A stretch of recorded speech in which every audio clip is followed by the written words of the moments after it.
Hi! So, in the last electric bike video, I failed horribly. So, I want to introduce you to the next bike I want to do some stuff to. But this one won't be electric. I have another bike that's going electric, but this one that I'm about to show you will not be going electric. Or will it? Let me show you. So to put this in reference, this is basically like a fleet update, if you want to call it that. I own like 3 or 4 bikes, so let me get you familiar with them and what I want to do with them, honestly.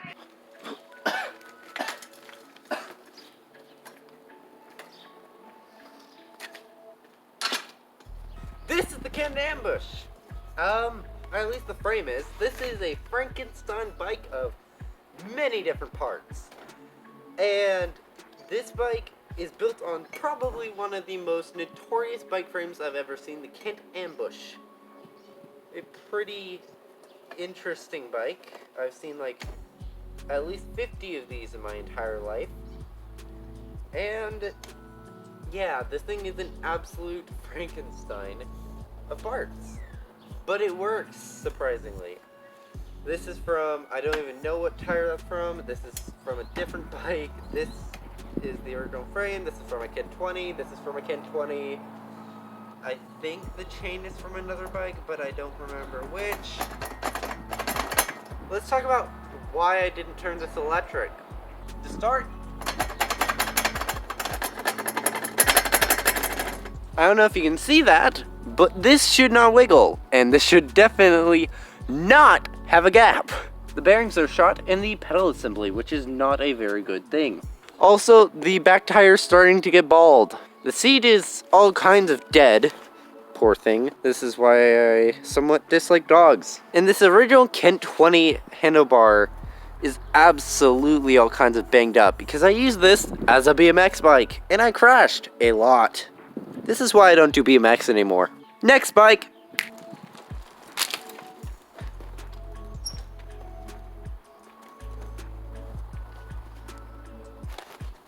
This is a Granite Peak Roadmaster. This is technically what this video is about. You may or may not recognize it from the electric bike trailer video. And I didn't turn it electric. In fact, I actually left it to rot after that video. And it became a dismantled pile of parts across the entire yard. So, what is it doing here? And dang, it looks good. What did I do to it? So, basically what I did is I fixed it. I got new rear and front reflectors, a somewhat new seat. I got a new rear tire and rim. We'll actually replace the front rim, but let's ignore that. New pedals because one of them was missing. New handle grips because I have none. And I did some repairs to the brakes, but I want to replace both brakes and their cables in the future. Near future, actually, because these things are rough. The rear brakes aren't even set up because they're so bad that it's not even worth it to set it up. I just have the front brakes set up very, very softly so that even if I slam it, I don't go over the handlebars. But yeah, it's roadworthy again. This is the bike that I got back in 2020. And now it's 2023, so I've owned this bike 3 years. I might do a review of it, but I don't think I will. But yeah, it has some problems, like the brake's not working, there's some surface rust right here, and in general, I would like to replace all the brake lines, maybe get the gear shifter to work again, but I don't think I'm going to do that. So yeah, that's the Granite Peak Roadmaster. Go away. You probably already know that one of my bikes had to suffer to make the Granite Peak Roadmaster live, and that's this bike.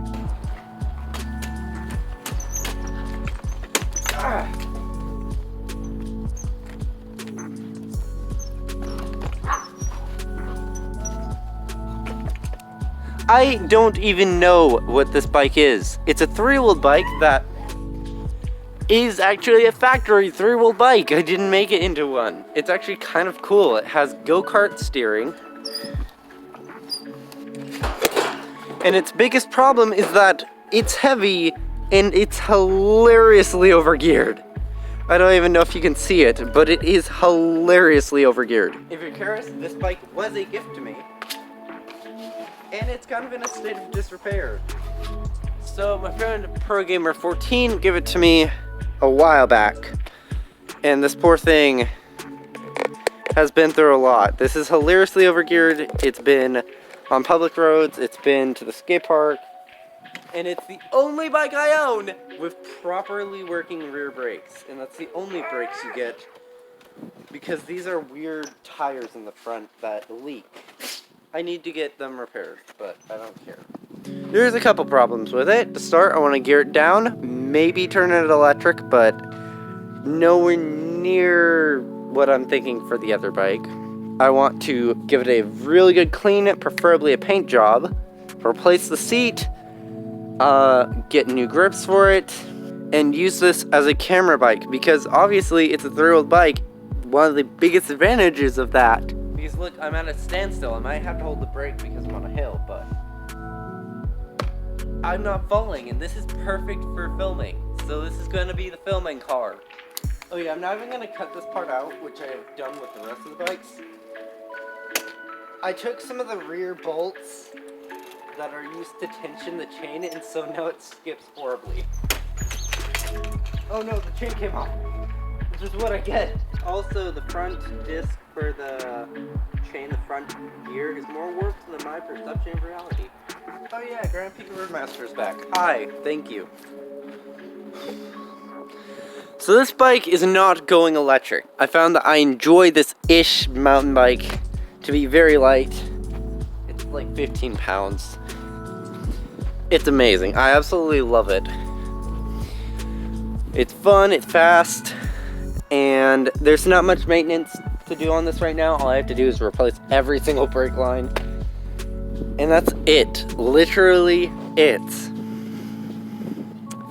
So obviously that's not the bike that's going electric. So let me go grab the bike that is. This is! Oh wait, no it's not. By the way, I really don't care about that old frame. This is! As you can tell, it needs to clean up. And some grease. But the bearings in this aren't shot.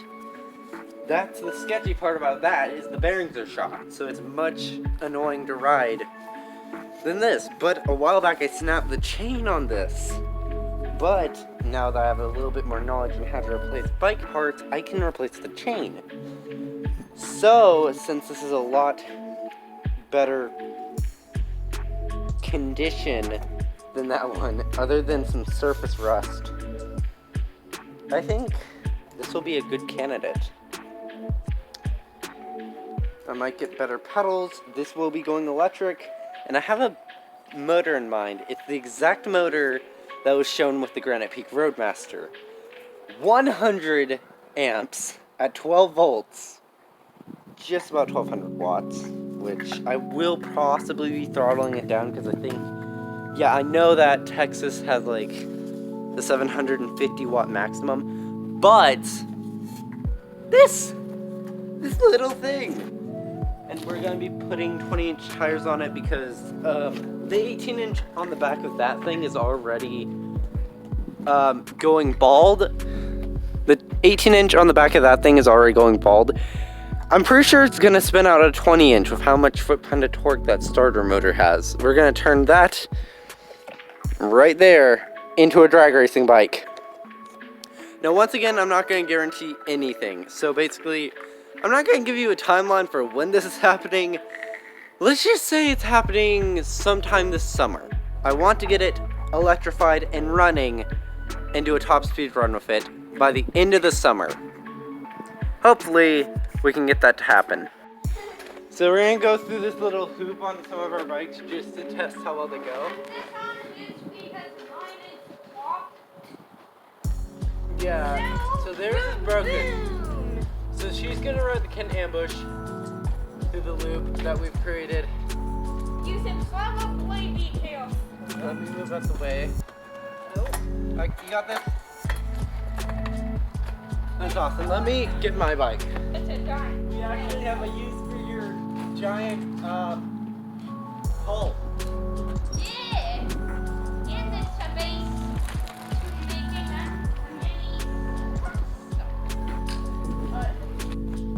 So I don't exactly know how to put tires and stuff on this and make it work, so